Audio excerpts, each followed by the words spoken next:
1 2 3 4 5 6। ও ভাই এই নেন, এই জায়গায় 10,000 টাকা আছে, আপনি ধান টান গুছায় কমপ্লিট করে নেন। আমার লোক এসে ধান নিয়ে যাওয়ার সময় বাকি টাকা দিয়ে যাবেন। আচ্ছা ভাই ঠিক আছে। শাকিল দাঁড়া, তুই কিন্তু ভুল করতেছিস এইভাবে ধান বিক্রি করে। ও ভুল করতেছে মানে? তুই কি করতে যাচ্ছিস? কেন আমি কি করতে যাচ্ছি তুই কি কিছুই জানিস নে, নাকি তুই সবকিছু ভুলে গেছিস? এইভাবে গ্রামের সহজ সরল কৃষকরা ঠকায়ে কি পাচ্ছিস তুই? ভাই তোর একটা কথা করছিস শোন, তুই এর কাছে ধানগুলো বিক্রি করিস নে, এ কিন্তু মানুষের ঠকানো ব্যবসা করতেছে। আরে তুই থাম তো, কৃষি মানুষ ঠকানো ব্যবসা করতেছে, ও তো আরো মানুষের উপকার করতেছে।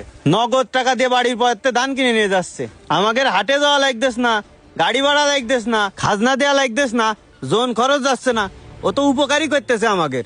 হ্যাঁ ভাই, আমরা তো সবাই এইটাই মনে করতেছি যে ও আমাদের উপকার করতেছে, আমাদের জোন খরচ লাগতেছে না, গাড়ি ভাড়া লাগতেছে না, খাজনা দেওয়া লাগতেছে না।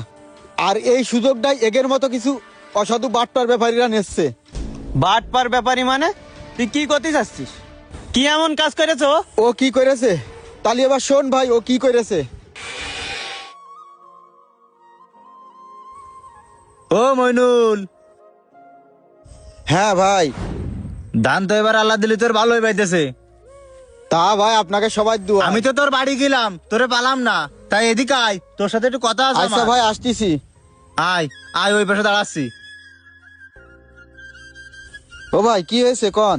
মইনুল রে, তোর তো এবার রাজকপাল রে, আল্লাহ মনে হয় এবার তোর দিকে তাকায়েছে। এই অত্র এলাকায় বহুত মানুষের ভুইতে গেছি, বাড়িতে গেছি, তোর ধানের মতো ধান এই অত্র এলাকায় কারণ নেই।